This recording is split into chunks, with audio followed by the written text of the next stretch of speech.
Hello and welcome to the April Wednesday webinar from the IEA Clinical Center. My name is Benedicta Brox and I'm the Communications Officer here. Our monthly webinars are based on our technical reports, which are available from our website, www.iea-co.org. Residents of member countries and employees of sponsoring organizations can download our reports at no charge after a one-off registration.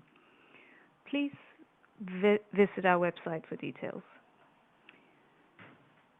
Today's subject for the webinar is Production and Supply Chain Costs of Coal, presented by Paul Baruya.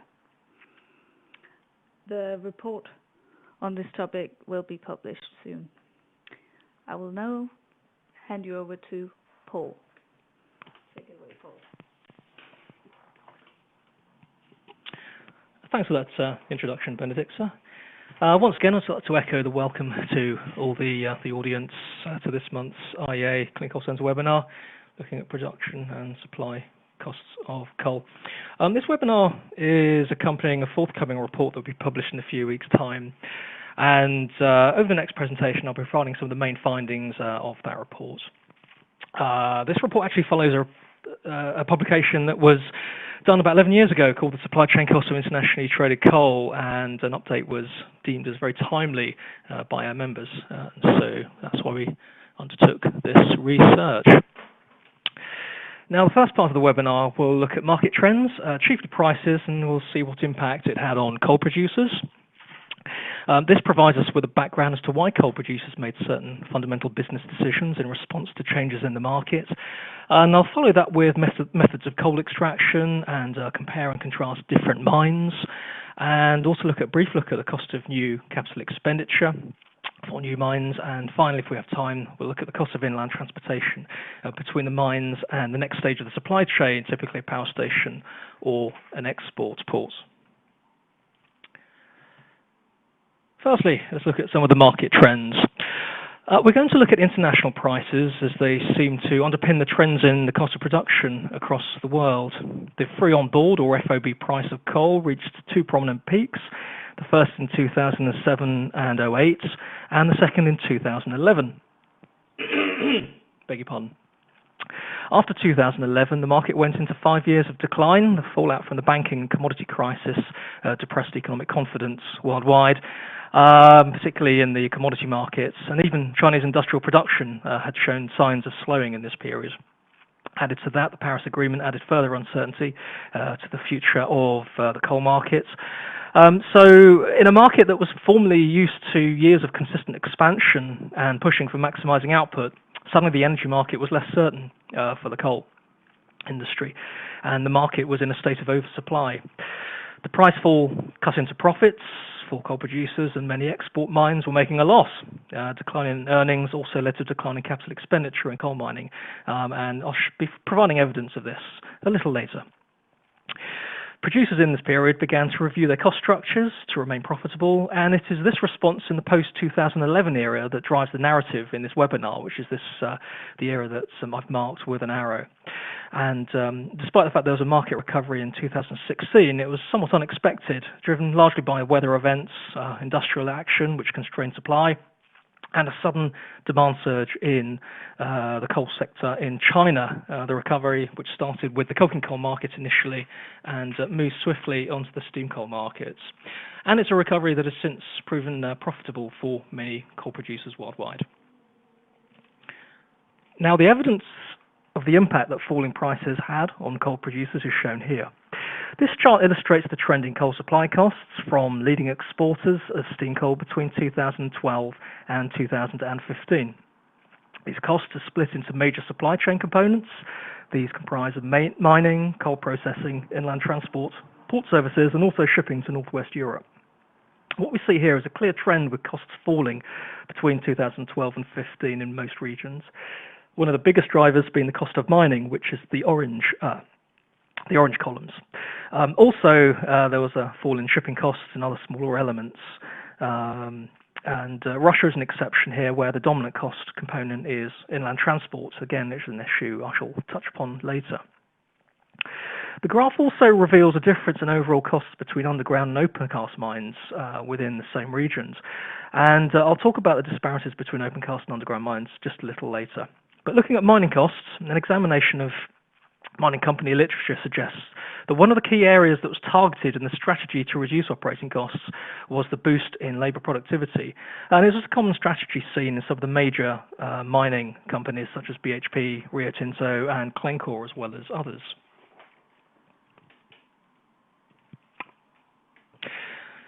Evidence of this is seen in the charts for mine productivity, designated as saleable tonnes of coal per employee.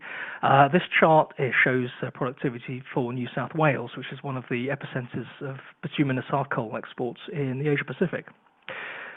Labour productivity for opencast mines are shown in red and underground mines are shown in blue. Prior to 2011-2012, productivity was on a downward trend, as you can see here. And the coal industry at the time was on an active recruitment drive as part of the commodity boom that preceded this period.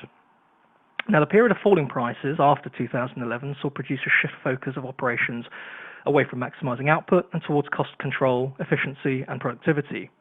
So after 2011, we see opencast and underground mines of New South Wales restoring productivity performance, as shown in an upward trend as labour recruitment was eased and output from high-cost operations was relaxed. Elsewhere in other regions, in places like China and the United States, saw domestic market factors being a major driver for restructuring their mining industries. China saw a closure of mines that failed safety environmental inspections. Capacity closure of about 100 million tonnes was targeted over the period 2015 and 16, which was largely successful. And the industry also consolidated its mining industry in a state-led initiative to improve efficiency in the coal sector. In the US, there was a slightly different dynamic. There was poor growth in electricity demand, coupled with competition from natural gas power, as well as stiffer emission regulations. So the market for coal contracts in this region. Elsewhere in India, we're starting to see productivity improvements, partly due to a natural occurring restructuring of the labour force of the major state coal companies. And all of these issues are explained in greater detail in the report. Pardon me. Indonesia is another example of the coal industry responding to tougher market conditions. On the left is a chart showing the stripping ratios for one of Indonesia's largest coal-producing companies, PT Adaro. The stripping ratio being the volume of overburden measured in bank cubic meters that needs to be removed to produce a ton of coal. That ton of coal can either be run-of-mine, ROM, or saleable. In this case, it's saleable. And in this example, the ratio is a good indicator of the cost of mining, as we see, can compare it with the chart on the right. The chart on the left shows how the ratio fell from 7 bank cubic meters per ton in 2012 to less than 5 bank cubic meters per ton in 2016 and 17, as the company focused production seams with lower stripping ratios. Consequently, the cash operating cost of the company's operations fell in line with the stripping ratio, falling from almost $40 per ton in 2012 as a peak to $26 to $27 per ton around about in 2016. Now, in time, stripping ratios may rise again, and so could the operating cash costs, but the company will no doubt have to alter its operations in accordance to the market conditions of the time. I should mention a word of caution. Although the costs and prices of Indonesian coals appear low, there is a trade-off in the fact that they have low calorific value coals in Indonesia. The coals are quite unusual in terms of international trade, in that they are quite low rank, lower than Australian coals and most other coals, such as Russian and South African and Colombian. The Indonesians typically export subbituminous coals with heating values ranging 4,000 to 5,000 kilocalories per kilogram. But the appeal of these coals is that they're very, very low in sulfur and ash, which is why they're so popular across Asia. And Indonesia is now a leading exporter of steam coal in the world.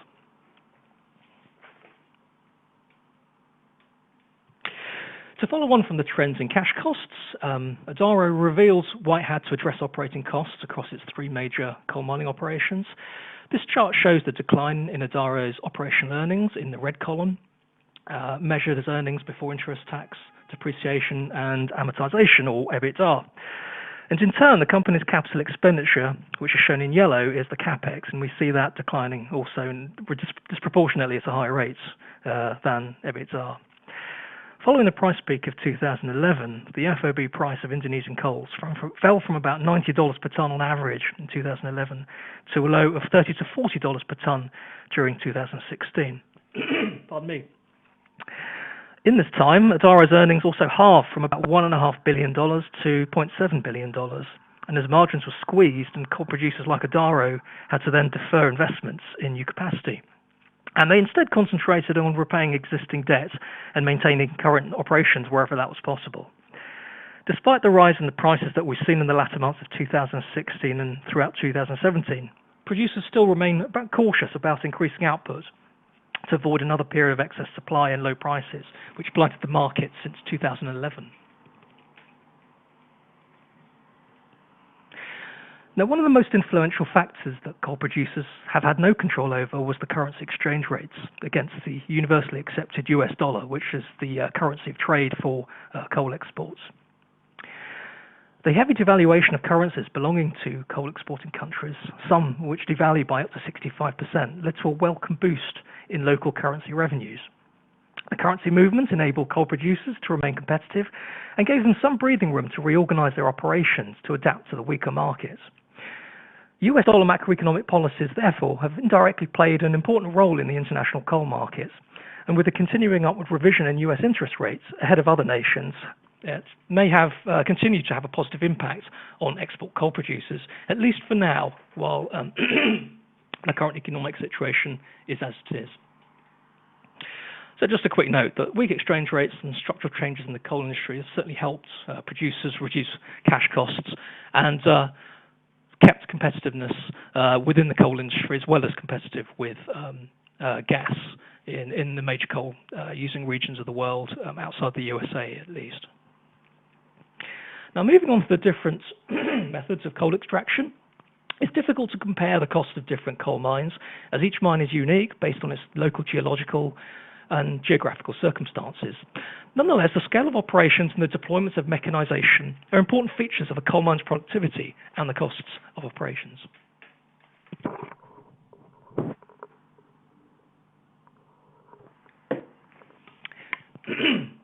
Coal mining can be split into two main types.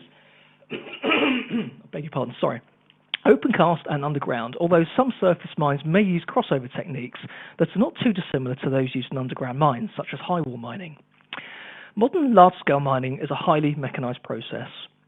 Opencast mines can use some of the largest mobile machinery available in the world, such as bucket wheel excavators, although these are commonly confined to operations at lignite mines.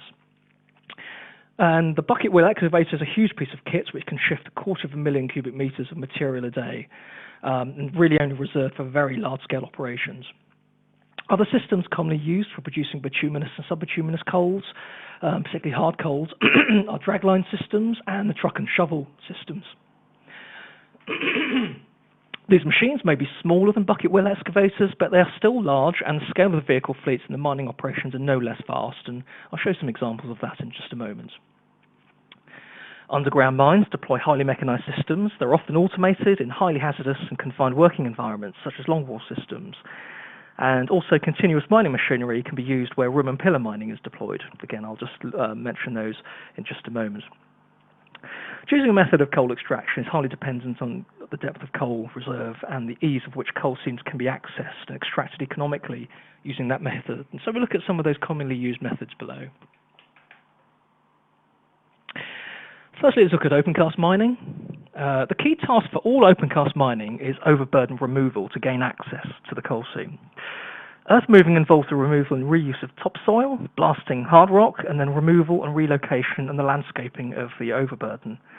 This photo on the left is an image of an electric rope shovel operating in Wyoming, loading a truck with a payload of some 320 tons. The scale is really quite staggering.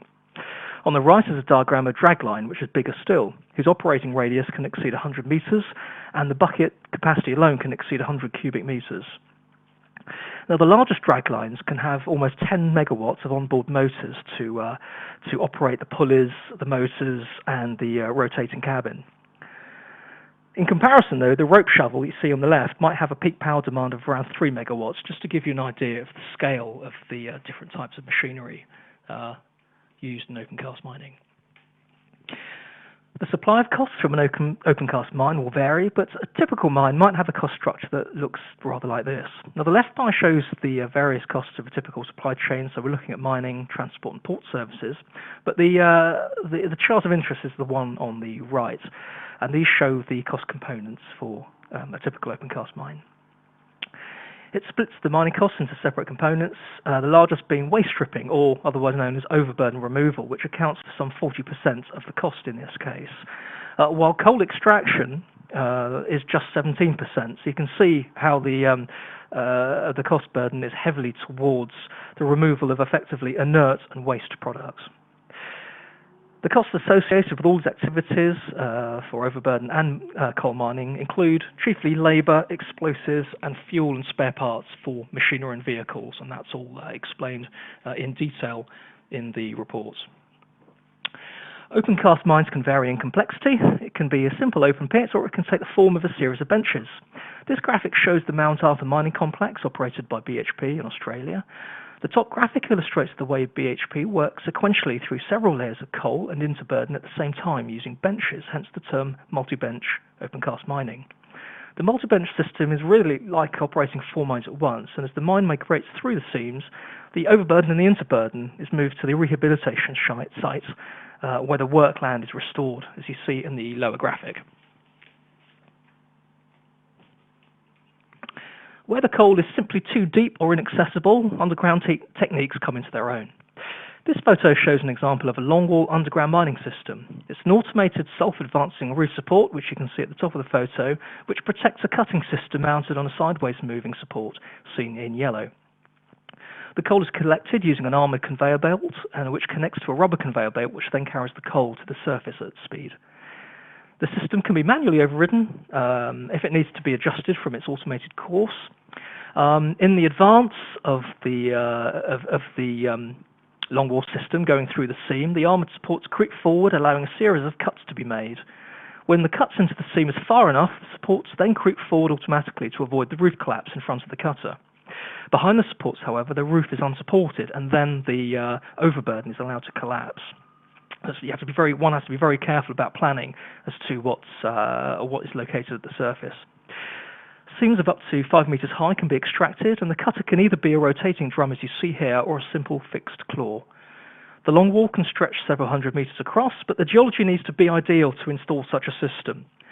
And the preparation of the underground mine such as this requires a great deal of initial tunnelling and roof bolting for access roads and underground transportation using manually operated cutting machines like continuous miners, which is a process which I shall show in a moment's time.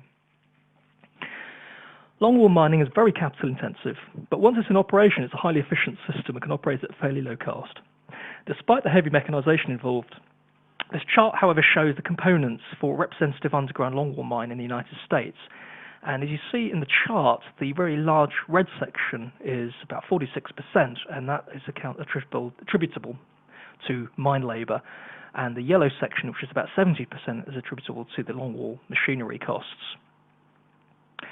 Other major costs are the conveyor systems for transportation of coal to the surface, gas drainage, which is for not just so much as getting gas leakage out of the main working area, but it's to extract gas from the surrounding rock, so to reduce or minimise and eliminate the possibility of a rock blowout, which is immensely hazardous and often fatal. Other costs include other cutting and tunnelling, which make up the balance of the costs.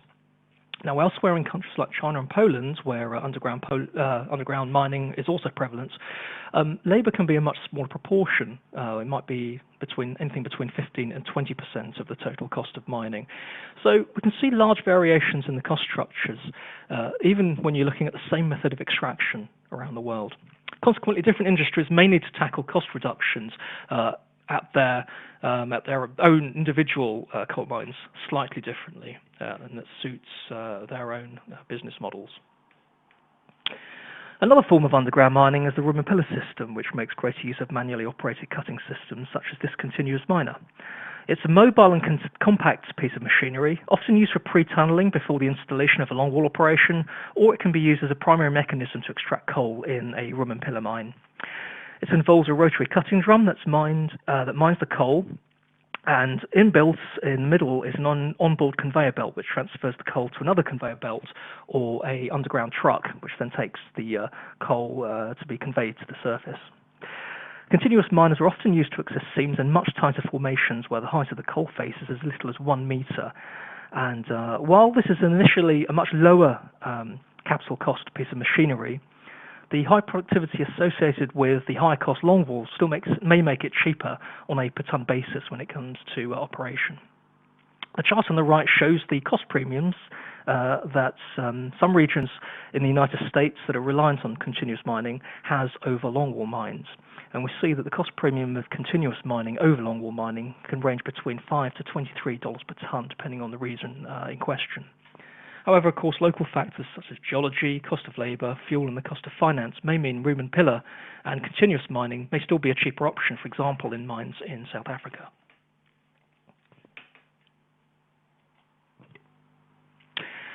Moving on from the cash operating costs, the report also briefly touches on the additional fixed costs of new capital investment. The costs and processes involved in setting up a new mine is complex, as shown in this chart, and it requires many elements before even production can begin. This chart shows some of the components required when developing an underground longwall operation. Based on a small sample of mines that were developed or planned within the last 10 years, IEA Clean Coal Centre calculations suggested that the basic capital expenditure for developing new mines can range anywhere between $11 to $27 per tonne. Of course, costs can appear outside of this range. As long as a coal mine is operating with a decent cash margin of at least $11 to $27 per tonne to cover this fixed cost of capital investments, then the long-term viability of that coal mine is comfortable. Now, the capex for underground and opencast mines, at least in the small sample of mine costs that I had, were not too dissimilar, as both were highly mechanized systems. But the different factors and the different ways and the different cost splits evened out the costs across the range of mines in different countries. But that sort of complex concepts is all explained in the reports. Nevertheless, the approach to mine development is vastly different. Underground mines need a great deal of preliminary tunnelling and safety installations to clear the mines of gas, as I mentioned earlier, to avoid rock bursts, as well as clearing the mines of water to prevent flooding, as well as making safe the access tunnels to and from the working areas, especially for the longwall, where the longwall mining areas collapse. It's imperative that the surrounding access tunnels are safely in place. Opencast mines require more land preparation, particularly for roadways and gradients for large earth-moving vehicles. And in both cases, the extra costs of coal handling, preparation and processing plants, or CHPP as it's shown in the chart, may also be required. Now, we saw earlier in slide 4 the components of the cash costs of exported coal when we saw the downward trend between 2012 and 2015. And we saw how mining costs pretty much dominate the picture. Now, this cost curve for 2015 also shows how complicated and diverse the cost structure is for the world supply of internationally exported steam coal when we represent it on a mine-by-mine basis, wherever the data is available. The two most significant cost components here are mining and inland transport, and the orange columns indicate the cost of mining, but the yellow section indicates the cost of inland transport. Now, if you look at the arrow near the 600 million tonne mark on the x-axis, here we see that there are some mines that operate with minimal mining costs but incur massive rail costs due to the distances involved in carrying coal several thousand kilometres by rail from the middle of Russia in the Kazbas region to export ports in the Far East or to the Baltic. Elsewhere, the cost per tonne may be high where coal is transported by road haulage, which is one of the highest cost forms of dry bulk freight transport. Other cost components, such as port costs, taxes and royalties, are small, but the report discusses these various components, as I said, where these small components may be significant or may be changing in certain regions of the world. So almost finally, we conclude the webinar with some key messages that come out of the accompanying report. The coal divisions of many major mining companies have had to respond to falling world market prices since 2011, and they've all had to adjust their businesses to a potentially weaker future, but it's still uncertain for now, compared with the buoyant commodity supercycle that was anticipated before 2007. And so the producers restructured their businesses to cope with a possible long-term future of lower prices, despite the fact that there has been some respite in a recent price recovery over the period of 2016 to 2017 and early 18. Export companies are now leaner, and many producers operating at costs less than $50 per ton are now well positioned to cope with this uncertain future market that I mentioned. Weaker exchange rates for exporters have helped producers, so US macroeconomic policies may continue to influence this, so it's definitely something to watch. And if exchange rates move in the opposite direction, of course, the export coal producers will have to respond accordingly. The supply chain costs are generally dominated by the cost of mining, although inland transport can be significant in parts of the world. And so understanding the variable and fixed costs of mines requires some understanding of the way coal is extracted and under what local conditions. Universally, labour appears to be the major operating cost components for almost every stage of the mine operation, and no matter how mechanised a mine is. And when we compare the recent price recovery and the efforts that the coal industry has gone to reducing operating costs, it seems as though the industry is in a much better position now than it has been for some years, and is in a good position to face any challenges posed by any further market uncertainty.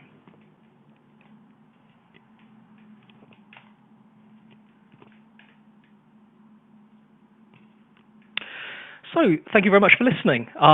We have the facility to get some feedback and some comments from yourself. I'd like to know what you think of the situation.